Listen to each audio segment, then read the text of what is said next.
लेकिन इस चमत्कार के साथ तुम्हें क्या करना है, ये तुम्हें ही तय करना होगा। जो आज्ञा माता। माता रानी की जय। हेमा माँ दुर्गा में बहुत विश्वास रखती थी। उसके घर में धन धान्य की कोई कमी नहीं थी, पर उसकी सास स्वभाव की बहुत कंजूस थी।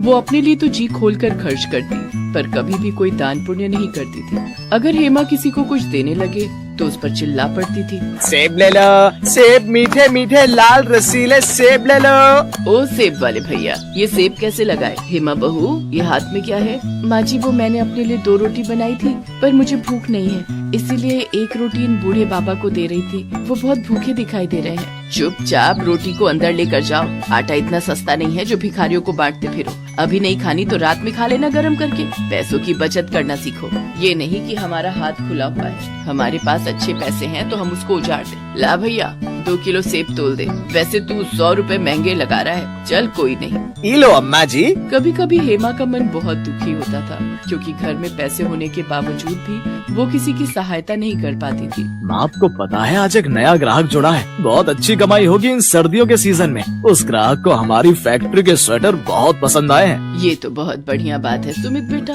बस तू ऐसे ही खूब पैसे कमाता जा। घर में पैसे जुड़े होते हैं तो किसी बात की कोई परेशानी नहीं होती, बस काम अच्छा चलता रहना चाहिए। सुमित का काम अच्छा चल रहा था, कमाई भी बहुत अच्छी हो रही थी। एक दिन हेमा की सास आंगन में बैठी अपने पर्स में से नोट गिन रही थी, पर वो बार बार गिनती भूल जाती। एक साधु बाबा द्वार पर बहुत देर से खड़े भिक्षा मांग रहे थे। ये नोट गिनते गिनते तंग आ गई। ये नोट है या मुसीबत? गिनती ही ठीक नहीं हो रही, ज्यादा पैसा होना भी मुसीबत ही है। माई, बाबा को कुछ दे दो, बहुत भूख लगी है। अरे बाबा, मैं पहले ही इन रुपयों से परेशान हूँ, ऊपर से तुम परेशान कर रहे हो। जब तक ये नोट मेरे हाथ में है तुम्हें कुछ नहीं मिलेगा। जाओ यहाँ से। तुम पैसों से इतनी परेशान हो, एक भूखे को भोजन देने का भी समय नहीं है। माई, अगर तुम इन रुपयों से लता रानी अपनी 3 विधवा बहुओं के साथ रहती थी।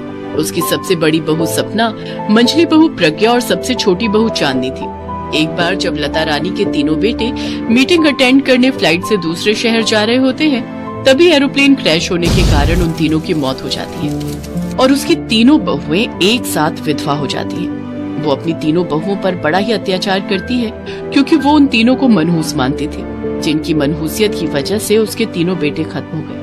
एक सुबह चांदनी के जोर से चीखने की आवाज आती है तो उसकी जेठानियां भागते हुए बाथरूम की तरफ जाती हैं। वो देखती है कि उनकी सास चांदनी का हाथ गर्म बाल्टी के पानी में डुबाकर जला देती है। माँ जी छोड़ दीजिए इसे, ये आप क्या कर रही हैं? इस मनहूस को ये नहीं पता था कि मुझे नहाने के लिए कितना गर्म पानी चाहिए। आज सबक सिखाया तो अब ये जिंदगी भर नहीं भूलेगी। इस महारानी ने खूब गर्म पानी कर दिया था। अब इसके साथ तुम सबको भी पता चल जाएगा कि ज्यादा गर्म पानी करने का अंजाम ये होता है। लेकिन माँ जी, ये तो गलत है ना।